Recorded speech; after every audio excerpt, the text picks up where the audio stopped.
Sejam bem-vindos a mais um Laguna Encante-se o ano todo. E nesse sábado a gente está aqui na Praia do Gi, tem um pouquinho de vento, como é de costume, né? Mas eu convido você a conhecer uma história fascinante que aconteceu há muito tempo atrás. Aqui onde a gente está, bem atrás de mim, tem um navio encalhado, uma Alteza. E a gente vai conhecer toda essa história hoje no programa desse sábado. Então, não desliga a televisão, vem com a gente curtir esse sábado aqui na Praia do Gi, em Laguna.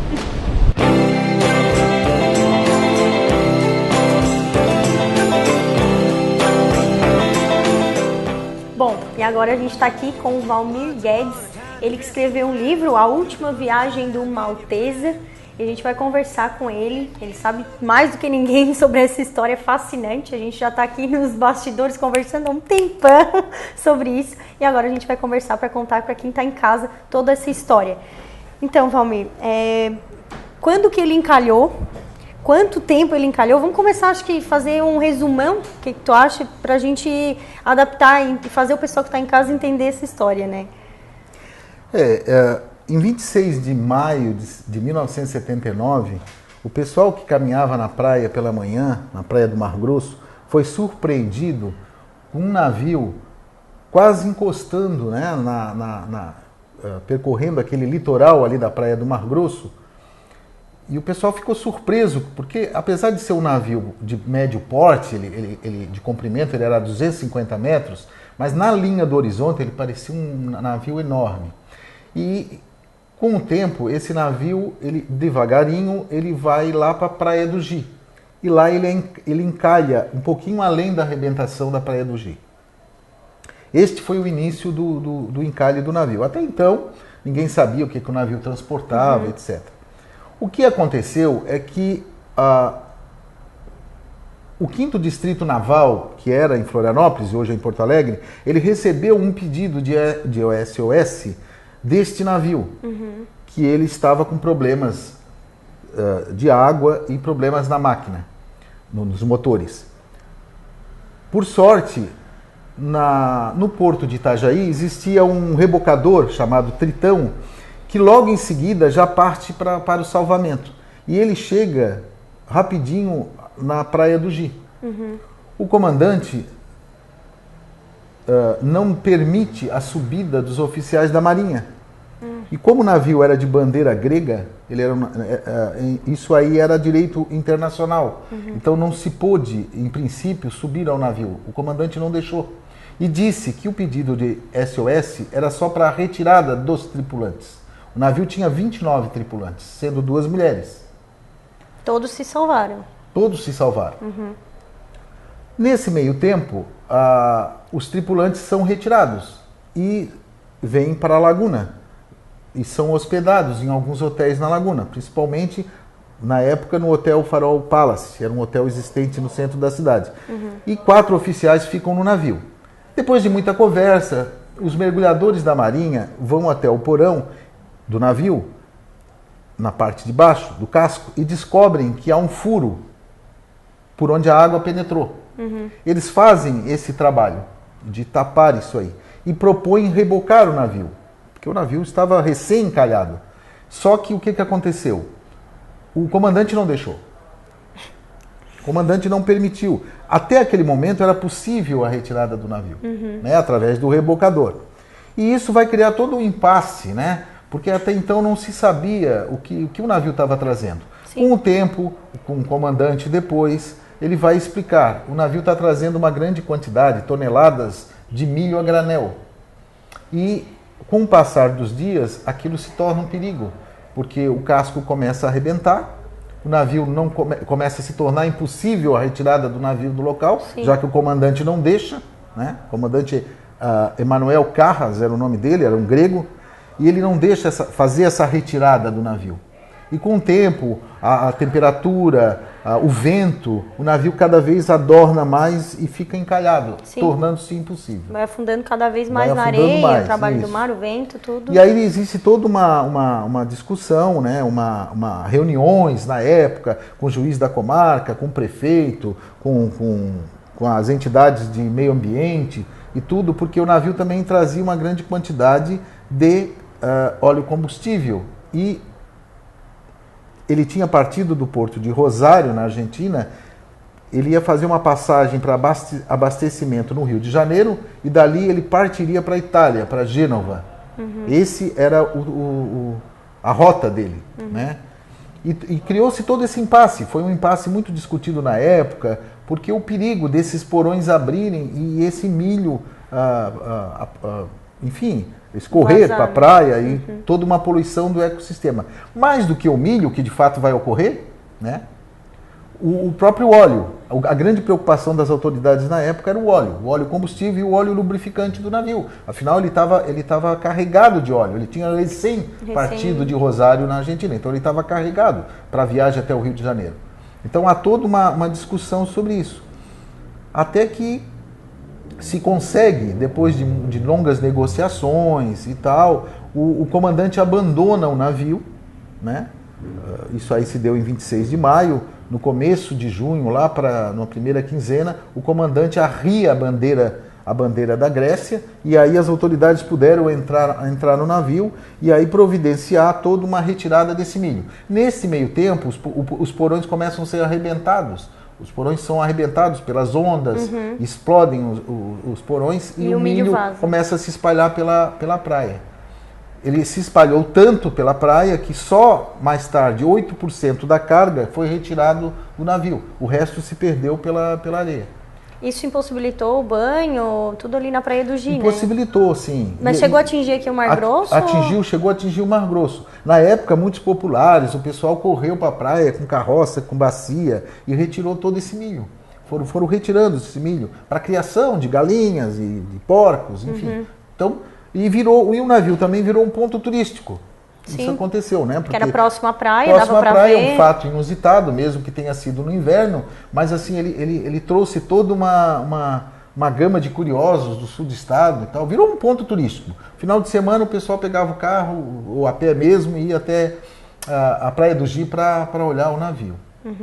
Não dava para ir, só para deixar claro, né? Não dava para ir até a pé, digamos, por dentro do mar até o navio, né? Até dava, a gente estava conversando, tinha gente que se arriscava, mas era perigoso, porque o mar, perigoso, né, não é um lugar tão raso, mas também não era, dava para ver nitidamente da praia. Ele se tornava, né, um local muito perigoso, né? Tanto ele era perigoso que aconteceram vários acidentes com o navio. Que aí deu, no caso, o boato de que ele era mal assombrado, né? Isso. Porque assim, um advogado da seguradora, ele escorregou, o navio estava dernado, ele quase que cai, se ele caísse era morte certa. Uma outra peça também se soltou e atingiu um técnico que estava fazendo a manutenção. Então, isso aí são os primeiros acidentes, sem mortes, né, mas com feridos. Depois vai acontecer que a empresa contratada pela seguradora, ela contrata vários operários para a retirada desse milho, né? Enquanto o milho, muito dele já estava dando na praia, né? Sim.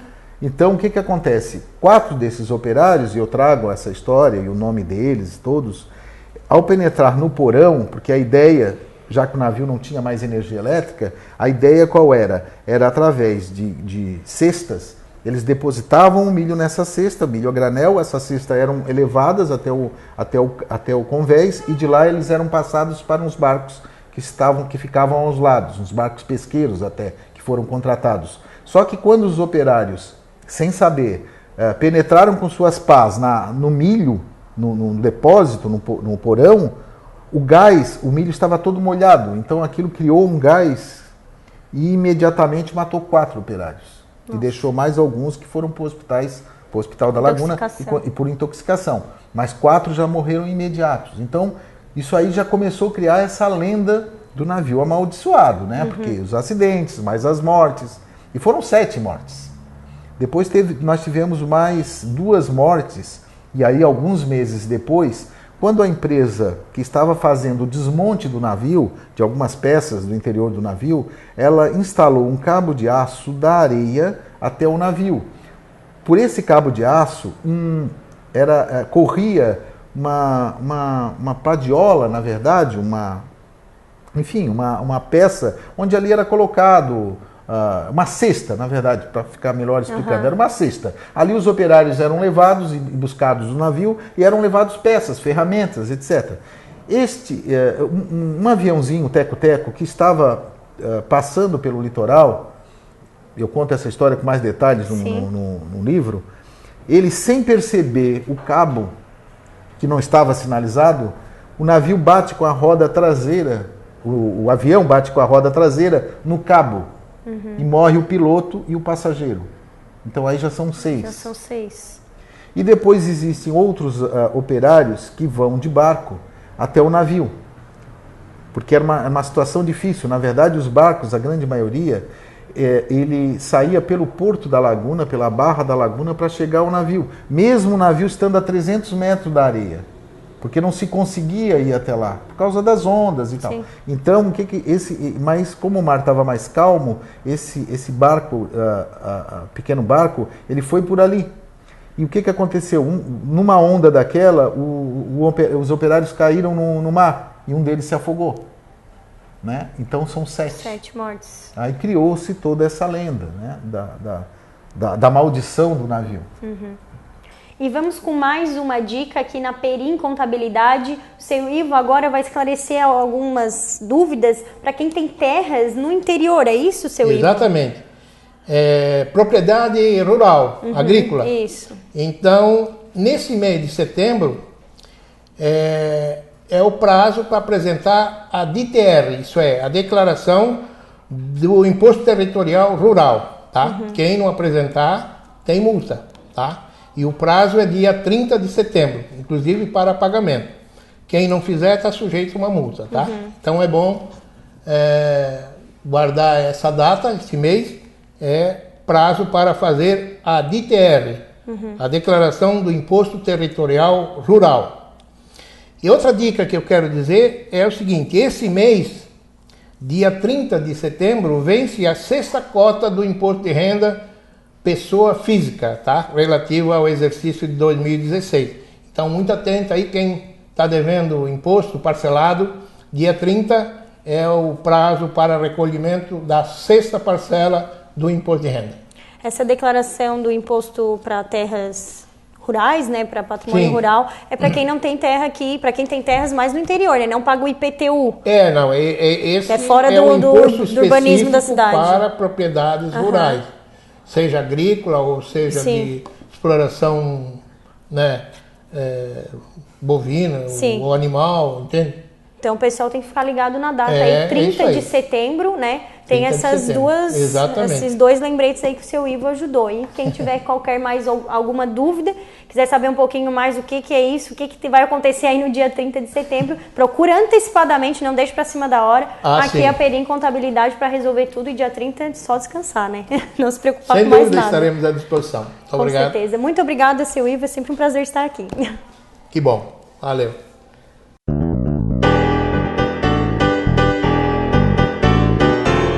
Que tal uma comidinha gostosa e uma diversidade de pratos para você saborear todos os dias? Nossa dica é o restaurante Atlântico Sul em Laguna. Se você está a passeio ou a trabalho, o Atlântico Sul dispõe de excelente estrutura para você desfrutar diariamente da melhor gastronomia, com um buffet variado com mais de 40 opções. Venha se deliciar no restaurante Atlântico Sul em Laguna.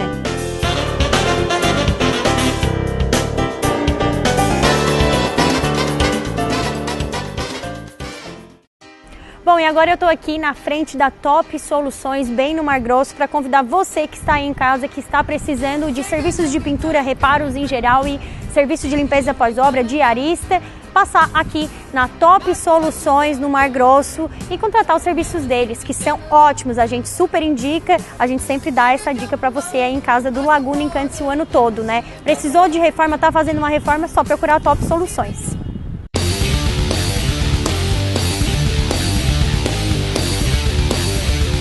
Pensando em segurança. Apoio. ProLincoln Vigilância. Fique tranquilo. Aqui tem ProLincoln. E agora nós vamos falar com o Major Peterson. A dica de hoje é bem atual e interessante. É como utilizar as mídias sociais e a tecnologia para a sua segurança. Vai lá, Major. Olá, e hoje no quadro Pensando Segurança, eu gostaria de começar com uma pergunta. Você, algum dia, já imaginou a possibilidade de criação de um grupo de WhatsApp de vizinhos da sua rua objetivando monitorar o que acontece para monitorar a segurança e ainda ter policiais militares adicionados neste grupo? O projeto Rede de Vizinhos é uma iniciativa inovadora da Polícia Militar para a prevenção de vários tipos de crimes. Através dele, a comunidade é organizada pela Polícia Militar com cadastramento dos nomes de todos os moradores interessados em aderir ao projeto. Logo após, é agendada uma reunião para explicação do funcionamento e metodologia deste novo trabalho, já se estabelecendo a criação de um grupo de WhatsApp com todos os vizinhos cadastrados e com os policiais militares que farão parte do grupo, além de uma placa que será fixada na residência do morador, informando que naquele local a área é monitorada pela comunidade. Com o projeto Rede de Vizinhos, a comunidade passa a se interessar diretamente pelos problemas de segurança da sua própria rua ou do seu bairro, em que cada morador passa a se sentir responsável e solidário com todos os outros vizinhos, aumentando a vigilância natural e o monitoramento de todas as movimentações estranhas e suspeitas, possibilitando uma atitude proativa e preventiva do morador que presenciar estes fatos. Além da vigilância entre os vizinhos para a prevenção do crime e aumento da segurança, haverá um outro benefício irrenunciável para qualquer sociedade democrática, que é o fortalecimento de vínculos entre a comunidade e a polícia. A segurança pública é responsabilidade de todos. Faça a sua parte. Quem não previne o crime, colabora com ele. Portanto, se você quer implantar o projeto Rede de Vizinhos, mobilize os moradores da sua rua e procure a polícia militar da sua cidade. Bom, e mais uma vez a gente está aqui na Imobiliária Plantar para falar com o Maicon, residencial Mar Báltico, aqui no Mar Grosso, apartamento à venda através da Imobiliária Plantar. É isso, Maicon? Isso mesmo, Helena. Nós temos esse apartamento, né, edifício Mar Báltico, um apartamento de frente, com 2 quartos, né, sala, cozinha, banheiro, uma vaga de garagem, com elevador. Tem uma sacada com churrasqueira, para quem gosta, né, de fazer um churrasco na semana. Mas é sempre, né? Com certeza. Hoje em dia a churrasqueira passou a ser um item essencial, né? É verdade, né? Ele se localiza aqui no Mar Grosso, né, a 50 metros da praia, um ótimo apartamento para quem quer começar, né, ou para quem até quer morar, né, quer firmar moradia aqui em Laguna. É um ótimo apartamento para esse cliente que está procurando um imóvel, né, para investir. Então, quem tiver interesse aí pelo Mar Báltico, é só passar aqui na Imobiliária Plantar e falar com o Maicon, que também a Imobiliária Plantar é aqui em Laguna, mas atende toda a região, né? Inclusive tem apartamento em Tubarão, é isso? Isso, né? A gente atende toda a região da Murel, né? Nós temos também hoje um apartamento muito bom, edifício Letícia. Ele se localiza lá na Avenida Expedicionária José Pedro Coelho, né? Próximo aos mercados, ali em Giovanni, a região do centro, né? É um apartamento, uma região muito bem valorizada e procurada, exato, né? Isso. É um apartamento de 3 quartos, sendo uma suíte, sala, cozinha, banheiro, vaga de garagem, sacada também com churrasqueira, né? Um apartamento, ele é um pouco mais antigo, mas é um apartamento muito amplo, né? que vai comportar toda a família. Esse é uma das unidades fora de Laguna, fora né? de Laguna que nós temos, com certeza. Claro que nós temos toda a região, né? Você que está interessado, de repente, em outra cidade, nós temos nosso site aqui, né? Que a gente trabalha em toda a região da Alto Murel. Isso mesmo, é só entrar no site da Imobiliária Plantar, conferir todos os imóveis, o que mais se adequar à sua família e depois passar aqui em Laguna. Já aproveita e fazer uma visita nos pontos turísticos e passa aqui na Plantar para falar com o Maicon e fechar o negócio, né? Com certeza, nós estamos aqui dispostos a fazer o melhor para o cliente, né? Atender o cliente, tomar um café conosco, né? E mostrar as opções que nós temos. Isso mesmo, ótimo atendimento do Maicon aqui na Plantar, a gente garante. Nós temos também, se quiser nos atender aí pelo telefone, né? 3647-003, os nossos celulares 9959-0442, 9911-1152. Aqui na Senador Galotti. Isso mesmo. Só ligar e marcar um horário aqui com o Maicon. Com certeza. Obrigada, aguardando vocês. Hein? Obrigado também. Bom, e para quem acompanha o Laguna Encanto esse ano todo, já deve estar reconhecendo aqui o local que a gente está, né? No Estúdio Voga. E dessa vez a gente vai conversar com a Valéria. Ela que é professora de danças urbanas, é isso? E em relação a danças urbanas, o que consiste essa dança, esse exercício, enfim? Então hoje eu trabalho com meus alunos, né, que são iniciantes nas danças urbanas. Eu trabalho um pouco de house, hip hop e wacking, que é o que eu danço hoje, né. Os meus alunos, eles são iniciantes, como eu falei, né, então eles estão começo do aprendizado, porque hip hop é um pouco difícil, né? Bom, Valéria, em relação aos alunos, pelo fato, acho, de ser dança urbana, chama mais a atenção da gurizada, né? Das adolescentes, pessoas mais jovens. Isso, hoje aqui no estúdio, o engraçado é que a minha aluna mais nova tem 8 anos e o mais velho tem 28, né? Então tem uma... Tem isso, né? Mas a maioria dos alunos, se eu tenho 15 alunos, 10 são de 12 a 16 anos. Sempre pega mais essa faixa etária de adolescentes que gostam de andar com roupa mais larga, dançar a danças urbanas, acabo procurando, né, danças urbanas. Em relação a começar assim desde cedo nas danças urbanas, o que tu acha, tu como professora e como especialista nisso, né, vê como benefício para esses adolescentes, esses jovens de entrar nesse mundo da dança? Então, ajuda bastante, né, porque a maioria das pessoas, né, não vejo danças urbanas, vamos se dizer, como balé, né, porque... danças urbanas, então ela veio de periferia. É a mesma coisa que dança de rua? Isso, é a mesma coisa. Dança de rua, street dance é a mesma coisa. Quando a gente fala, tu dá aula do quê? De balé? Não, danças urbanas. Tá. E a gente acaba ficando, tá. Não, mas Ou, sou bailarina. Balé? Não, danças urbanas. Tá bom. Sendo que hoje as melhores bailarinas que a gente tem dentro do Brasil e fora do Brasil iniciam com danças urbanas, né? A gente tem bailarinas internacionais maravilhosas e brasileiras também, que elas são danças urbanas, foram pro jazz, pro balé, pro samba e tem super nome. E tem os movimentos também, sim, né? Bem mais diferentes, bem mais forte, divertidos, né? Mais sim. Isso, é o que acontece na minha aula, né? Minha aula eu acabo virando criança junto com eles e adolescentes, né? Assim, porque fica divertido, que eu pego uma música que eles gostam, a gente tem um grupo e eu falo, qual música vocês gostam? Eu gosto de Beyoncé, Justin Bieber. Eu trabalho essa música com eles dentro da sala. Mas chega a trabalhar coreografia também? Sim, eu trabalho coreografia com eles dentro da sala, faço uma sequência e venho trabalhar com eles, porque acabam gostando, né? Meu sonho é dançar a música do Justin Bieber. Eu sei que eu vou pra minha aula de dança e a professora vai fazer uma sequência com a música que eu gosto, né? Então, cada semana eu trabalho com a música que um aluno deu e que gosta. Daí isso incentiva eles a vir, né? Porque dançar o que não gosta não tem graça, né? Claro. Então é isso aí.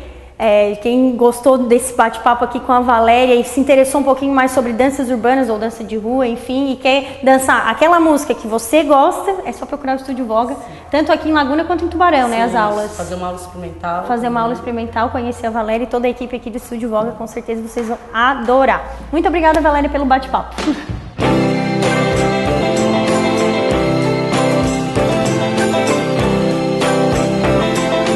Volta aqui com histórias de Laguna, o nosso quadro. A gente está num papo bem interessante aqui sobre o navio Maltesa. Nós estamos aqui com o Valmir. Valmir, teve história também de contrabando, é isso, em relação ao navio? Além do milho encalhado, milho que se espalhou pela praia, além das mortes, das 7 mortes, ainda teve muita gente tentando com uma ideia de que tinham coisas valiosas dentro do navio e queriam contrabandear, é isso? Isso, porque assim, logo no dia seguinte ao encalhe, os tripulantes foram retirados e colocados em hotel na Laguna. No hotel na Laguna. Então, esses tripulantes, eles retiraram todos os seus pertences, todos os seus equipamentos, enfim, né, seus objetos particulares, né, então.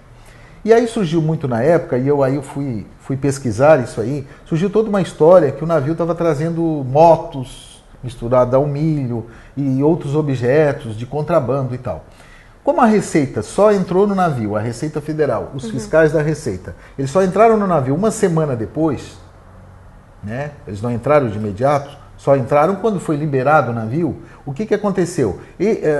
Eu acredito, e aí eu constatei isso, é que esses tripulantes, eles retiraram muitos equipamentos deles, objetos pessoais, como televisão, como rádio, como gravadores, e venderam no comércio da Laguna, venderam para as pessoas na Laguna, né? Porque eles ficaram hospedados durante quase mais de uma semana. Quase 2 semanas eles ficaram esperando a ordem de repatriação. Nesse meio tempo, eles fazem até amizade com alguns comerciantes da Laguna, inclusive alguns gregos, né? Como o Jorge Anastasiades, que mantêm que servem como intérpretes para eles. Sim. Porque eles teriam dificuldade. Porque não existiam só gregos. Existiam colombianos, existiam espanhóis, não existia só gregos na tripulação. Havia um misto de vários países ali na tripulação. Então eles interagem com a população lagunense através dos intérpretes. e eles vendem, negociam, comercializam esses objetos. Até porque eles teriam dificuldade de levar de volta para os seus países esses objetos.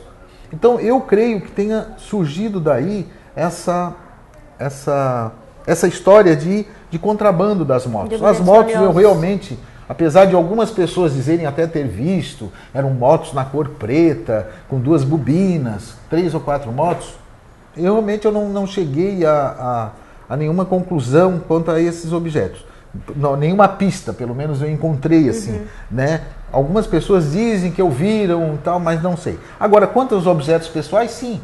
Né? Eram deles, então eles venderam, eles negociaram. Aconteceu muito isso aí. Bom, e a gente vai continuar esse assunto do Malteser no próximo programa, no sábado que vem, né? Quero convidar todo mundo que está aí em casa para continuar assistindo a Unisul TV, canal 4 para a região de Tubarão e 26 para Laguna. E no sábado que vem a gente se encontra aqui com mais Malteser, muito mais história sobre essa história fascinante aqui de Laguna, que rendeu bastante, por isso 2 programas especiais em relação a isso, tá bom? Muito obrigada, agradeço aí a audiência de todo mundo e até o próximo sábado.